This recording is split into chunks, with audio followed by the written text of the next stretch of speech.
of double pattern? step. And, like... I'm trying to record a recap here. Okay. Dance monkey. So, the basic concepts of double step. First of all, there's point isolation, and you might remember it from this kind of deal. But with box hybrids, they're really cool because they're actually anti-spin. So here is a basic point isolation box pattern. Yeah, see how it has this hinging motion from side to side, yeah? So here's a more complex version of that if you do split time. Note that you could do a point isolation toss as well to continue the pattern.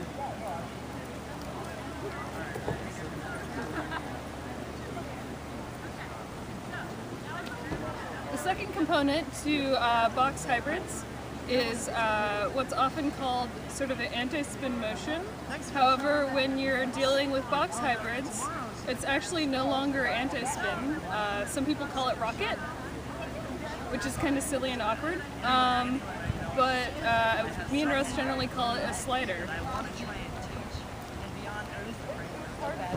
So that's not really interesting in itself, but it's used for more complex patterns.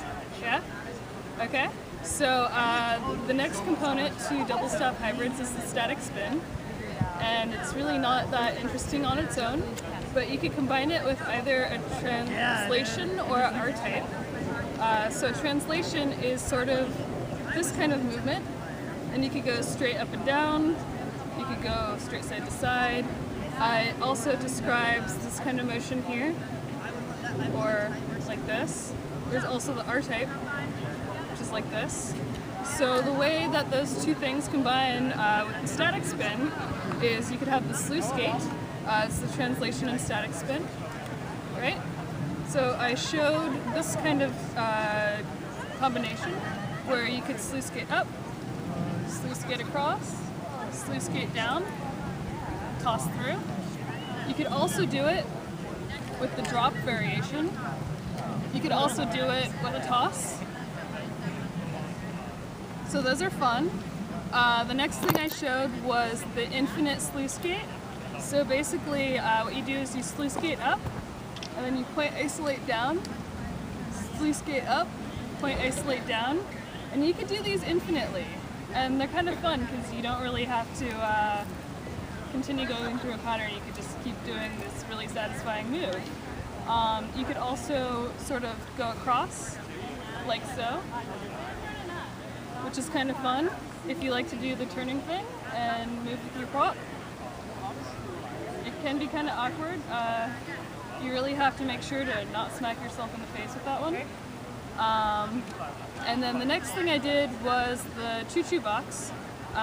So it's a combination of R-type and static spin. So you're probably used to this kind of choo-choo, but there's also the box type choo-choo. So there's two main varieties of box type choo-choos. There's the inside and there's the outside. So this is all inside choo-choo box. Note how the staff follows the static spin on the inside.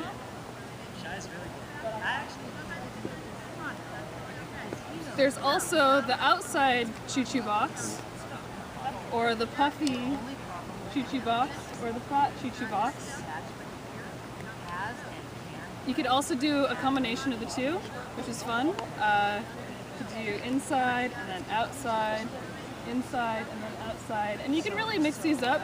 You could also do them asymmetrically, as I discussed. I'm not going to show that again because I think it's silly.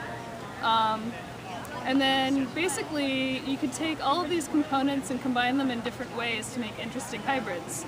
I think the first one I showed was the combination choo-choo point isolation box. That was sort of a simple combination. I think the next one I showed was, I don't know, I'm just going to show them in a random order here because whatever. So I showed the cross box. So you start in this corner, pop up, pop up, pop up, point isolate down. And this is a really good one to do as a partner move because it makes a nice lovely cross in the middle. I also showed my personal favorite, which was really complicated for everyone, which was the quarter opposite point isolation 4-square box with sluice gate. So it looks like this.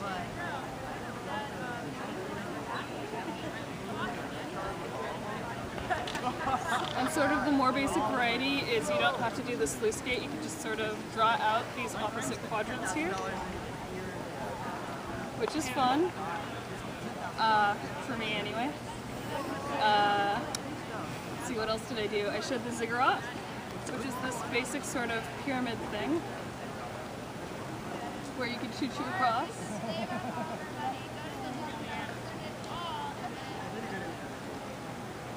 I showed the mega box, which looks like this. So you basically point isolate across, anti-spin and point isolate, sluice gate, set up that top box there, set up the sluice gate, go through it. And something that makes this a lot easier is that you're always moving the stabs in the same direction. So if you're ever confused of where the staff goes next, just make sure it's always going in that same direction. I also showed the slider variety of this, where it's like there's this snake sort of traveling through and it does a flippy doodle. Is that the word I used?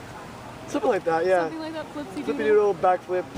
Yeah, so anyway, the snake goes through sluice gate, and then it just kind of adheres to those corners there, and it's kind of a little bit easier to remember because you don't have to figure out the whole hinging dynamic.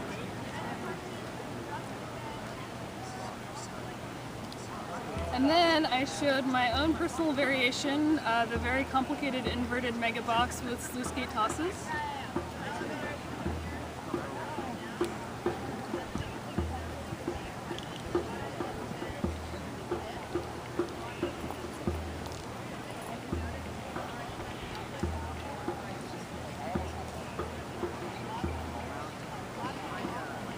So that was a fun one.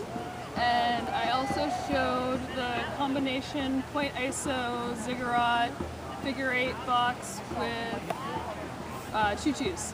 Yeah, so that was a fun one.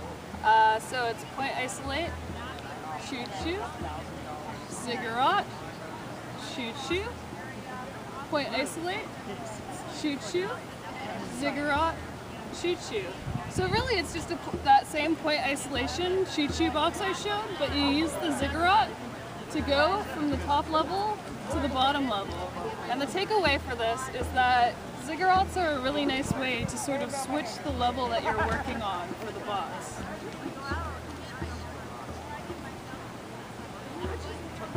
Is there anything I'm forgetting? Is that it?